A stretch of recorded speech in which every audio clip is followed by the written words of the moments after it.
മധ്യപൂർവേഷ്യൻ രാഷ്ട്രീയത്തിന്റെ ഗതി തന്നെ മാറ്റിമറിക്കാൻ ശേഷിയുള്ള ഒരു നയതന്ത്ര ഭൂകമ്പത്തിന്റെ സൂചനകളാണ് ഇപ്പോൾ പുറത്തുവരുന്നത്. വർഷങ്ങളായി പരസ്പരം ഏറ്റവും വിശ്വസ്തരായിരുന്ന സഖ്യകക്ഷികളായി കണക്കാക്കപ്പെട്ട അമേരിക്കൻ പ്രസിഡന്റ് ഡൊണാൾഡ് ട്രംപും ഇസ്രായേൽ പ്രധാനമന്ത്രി ബെഞ്ചമിൻ നെതന്യാഹുവും തമ്മിലുള്ള ബന്ധത്തിൽ വിള്ളൽ വീഴുന്നതായുള്ള റിപ്പോർട്ടുകൾ അന്താരാഷ്ട്ര രാഷ്ട്രീയ വൃത്തങ്ങളിൽ വലിയ ചർച്ചകൾക്ക് വഴിവെച്ചിരിക്കുകയാണ്. ഇറാനെതിരായ ആക്രമണങ്ങൾ റദ്ദാക്കുന്നുവെന്ന അമേരിക്കൻ പ്രസിഡന്റ് ഡൊണാൾഡ് ട്രംപിന്റെ പ്രഖ്യാപനം അമേരിക്കൻ ഇസ്രായേൽ ബന്ധത്തിൽ വിള്ളൽ വീഴ്ത്തിയതായാണ് റിപ്പോർട്ട്. ഇറാനുമായുള്ള ചർച്ചകൾ പൂർത്തിയായെന്നും യുദ്ധം അവസാനിപ്പിക്കാനുള്ള കരട് കരാറിന് ഇറാൻ നേതൃത്വം അംഗീകാരം നൽകിയെന്നും അവകാശപ്പെട്ടാണ് ട്രംപ് ഇനി ഇറാനെതിരെ ആക്രമണം ഉണ്ടാകില്ല എന്ന് പ്രഖ്യാപിച്ചത്. എന്നാൽ ഈ ചർച്ചകളെ കുറിച്ച് ഇസ്രായേൽ പ്രധാനമന്ത്രിക്ക് മുൻകൂട്ടി അറിവുണ്ടായിരുന്നില്ല എന്ന് അമേരിക്കൻ മാധ്യമമായ ആക്സിയോസ് ആണ് ആദ്യം റിപ്പോർട്ട് ചെയ്തത്. ട്രംപിനോട് അടുത്ത് നിൽക്കുന്ന സഖ്യകക്ഷികളെ വിളിച്ചാണ് നെതന്യാഹു കാര്യങ്ങൾ അറിയുന്നതെന്നും റിപ്പോർട്ടിലുണ്ട്. ഇറാൻ നേതൃത്വവുമായി നടന്ന ചർച്ചകൾ ഉന്നത തലത്തിൽ അംഗീകരിക്കപ്പെട്ടതായും അമേരിക്കയ്ക്ക് പുറമെ Israel, Saudi Arabia, UAE, Qatar തുടങ്ങിയ രാജ്യങ്ങളും ഇതിൽ പങ്കാളികളാണെന്നും ട്രംപ് അവകാശപ്പെട്ടു. എന്നാൽ ഇസ്രായേൽ ഈ കരാറിന്റെ ഭാഗമല്ല എന്ന് നെതന്യാഹുവിന്റെ ഓഫീസ് പ്രസ്താവന ഇറക്കി.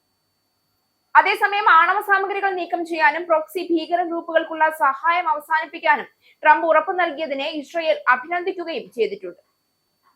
ട്രംപിന്റെ വിലക്ക് ലംഘിച്ച് ഇസ്രായേൽ ഇറാനെ ആക്രമിച്ചത് ട്രംപിനെ പ്രകോപിപ്പിച്ചു എന്ന അഭ്യൂഹം നിലനിൽക്കെയാണ് ഇസ്രായേലിന്റെ പ്രതികരണം.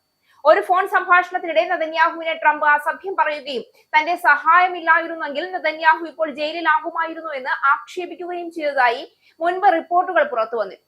ഇറാനുമായുള്ള പുതിയ ധാരണയിലേക്കും സംഘർഷ ലഘൂകരണ ശ്രമങ്ങളിലേക്കും ട്രംപ് ഭരണകൂടം നീങ്ങുമ്പോൾ അതിനെ സംശയത്തോടെയും ആശങ്കയോടെയുമാണ് നെതന്യാഹു കാണുന്നതെന്നാണ് പുറത്തുവരുന്ന വിവരങ്ങൾ.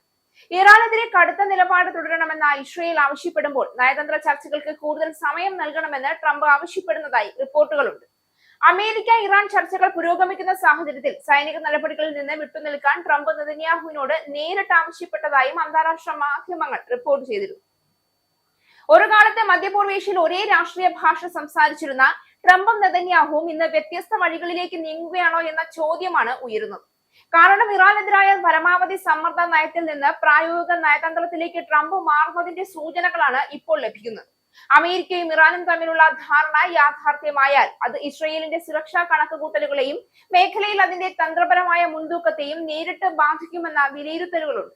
ഈ സാഹചര്യത്തിൽ ചോദ്യം ട്രംപിന്റെ വിദേശ മുൻഗണനകൾ മാറുകയാണോ അതോ സ്വന്തം ദേശീയ താല്പര്യങ്ങൾ മുൻനിർത്തി അമേരിക്ക പുതിയ നയതന്ത്ര വഴികൾ തേടുകയാണോ എന്നതാണ്. എന്തായാലും അമേരിക്ക ഇസ്രായേൽ ബന്ധത്തിന്റെ ശക്തമായ പ്രതീകമായി കണക്കാക്കപ്പെട്ട ട്രംപ് നെതന്യാഹു കൂട്ടുകെട്ടിൽ രൂപപ്പെടുന്ന അസ്വാരസ്യങ്ങൾ വെറും വ്യക്തിപരമായ അഭിപ്രായ വ്യത്യാസമല്ല. അത് മധ്യപൂർവേഷ്യയിലെ ശക്തി സന്തുലനാവസ്ഥയെയും ഇറാന്റെ ഭാവി പങ്കിനെയും ആഗോള രാഷ്ട്രീയത്തിന്റെ അടുത്ത അധ്യായത്തെയും നിർണയിച്ചേക്കാവുന്ന വലിയ രാഷ്ട്രീയ സന്ദേശമായാണ് ലോകം ഉറ്റുനോക്കുന്നത്.